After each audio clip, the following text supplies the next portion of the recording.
From the heat and dust of Latin America, poverty-stricken and often violent, Gabriel Garcia Marquez blended history and superstition, the real and the surreal, to create a world as exotic and alluring as a South American carnival. He grew up here, in the Colombian town of Aracataca, a lonely child in his grandparents' house. That childhood formed the basis for his most famous book, 100 Years of Solitude.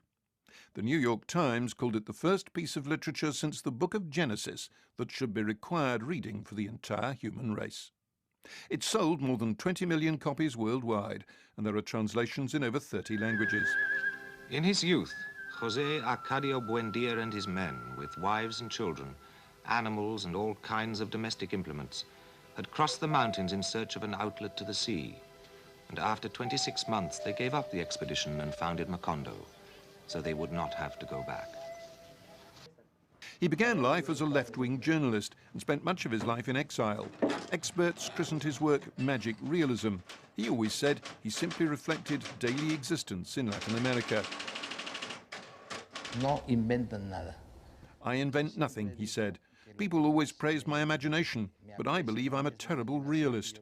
Everything I invent was already there in reality. No logro inventar nada. Todo lo que invento ya está hecho por la realidad. In 1982, he was awarded the Nobel Prize for Literature, but his career was far from over.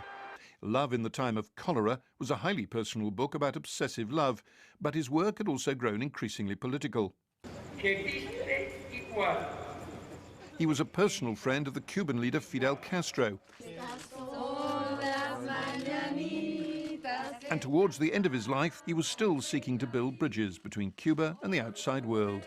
A writer who combined political awareness with an overflowing imagination.